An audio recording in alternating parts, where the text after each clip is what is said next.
أهلا بكم، وأرحب بضيفي في الاستوديو الأستاذ بشير عبيدي، محاضر في مجال حوار الثقافات. أهلا وسهلا. شكرا.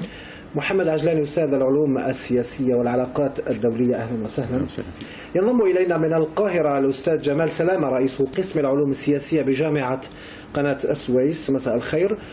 نبدأ النقاش مع ضيفنا من القاهرة الأستاذ جمال سلامة. أستاذ، أبدأ معك. كيف تقرأ الطريقة التي أعلن بها الخبر؟ هل هي مقنعة ولا تترك مجالا للشك أو التأويل؟ لا بالطبع هي تترك مجالات كثيرة للشك وللتأويل، وإن كنا بالفعل نتفهم أن هنا قد يكون هناك يعني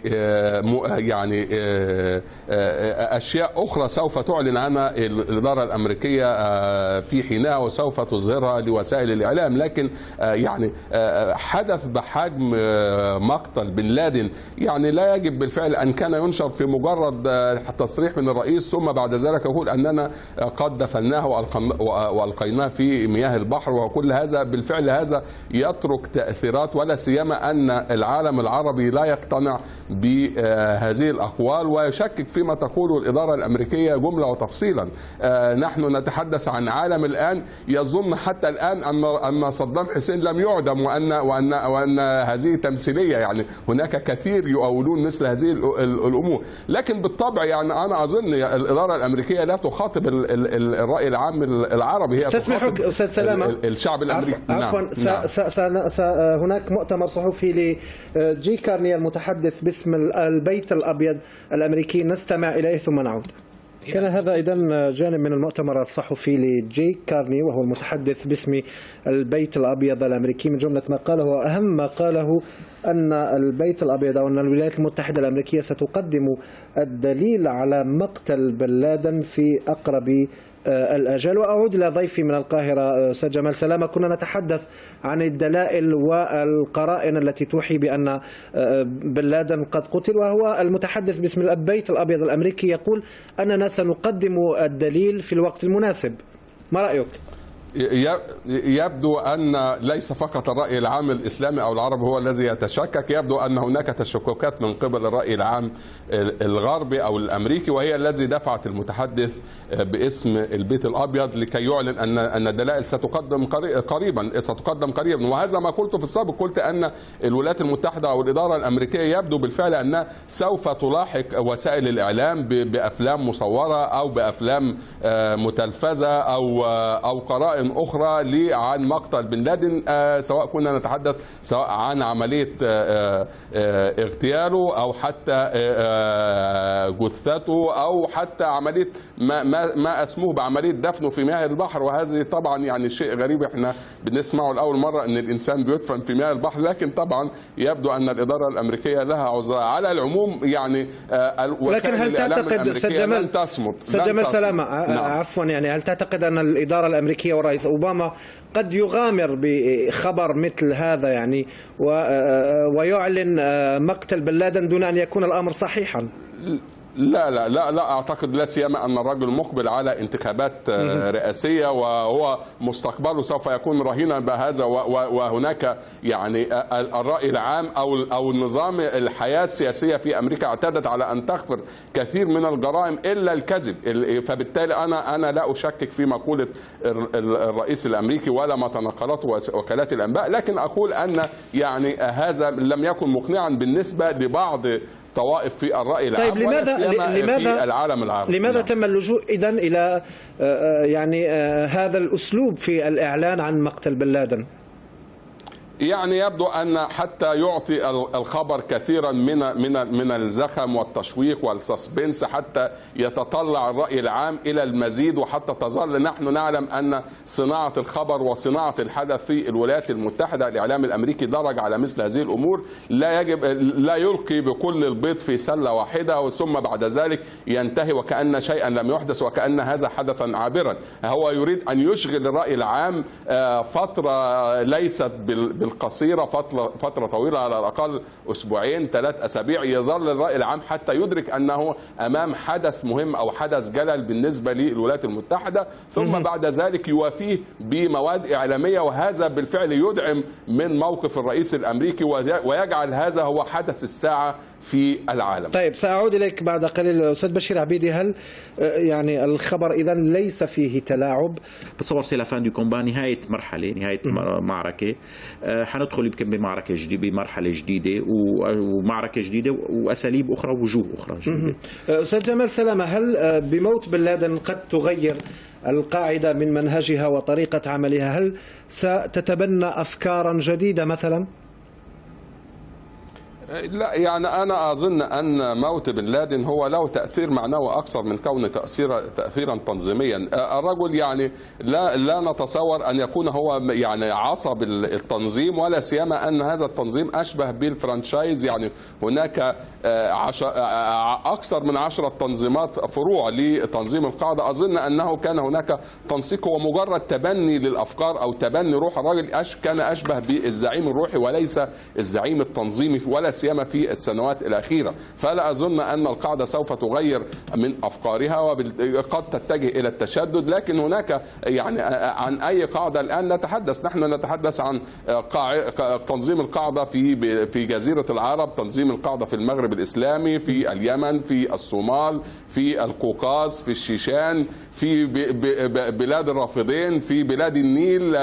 كل هذه التنظيمات بالفعل يعني أظن أنه لم يكن هو مجرد يعني رابط معنوي أو رابط مجرد تبني لأفكار، ثم على أن تترك الحرية لكل هذه التنظيمات أو هذه الخلايا على أن تفعل ما تستطيع. لكن أظن أن قدرة تنظيم القاعدة على برغم من تعدد فروعه في دول كثيرة، لكن قدرته على الحركة باتت محدودة في السنوات الأخيرة، بحيث أنه لم يعد يستطيع أن يشن عمليات كبيرة أو عمليات من الحجم المتوسط. كل العمليات التي كانت نسمع عنها في السنوات الأخيرة هي عمليات أشبه بالعمليات التي يقوم بها الأفراد، مجرد عملية انتحارية أو عملية يعني خاصة بمحاولة هل يمكن محاولة خطف طائرة. هل يمكن أن نتوقع ردة فعل تنظيم القاعدة على الأقل بعد مقتل بن لادن؟ يعني بالفعل سوف يحاول تنظيم القاعدة في كل المناطق التي تحدثت عنها أن يثبت بالفعل أنه لم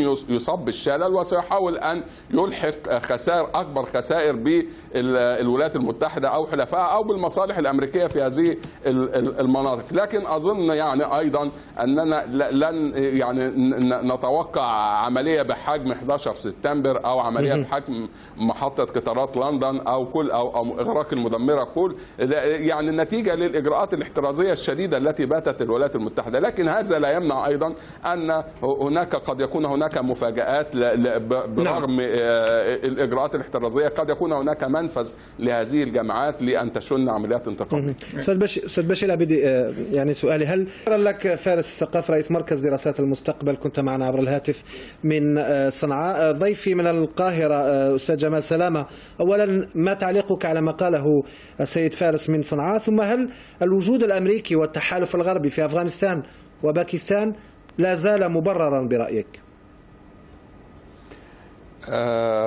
يعني بالنسبة طبعا لقدرة تنظيم القاعدة على النهوض كما تحدثت، يعني هو يعني نحن نتحدث عن تنظيمات صغيرة، يعني ابتدت حتى مجرد في بعض الأحيان مجرد أسماء، يعني في بعض الأحيان يعني أشخاص يتبنون بعض الأعمال وينسبون أنفسهم إلى ما يسمى بالقاعدة.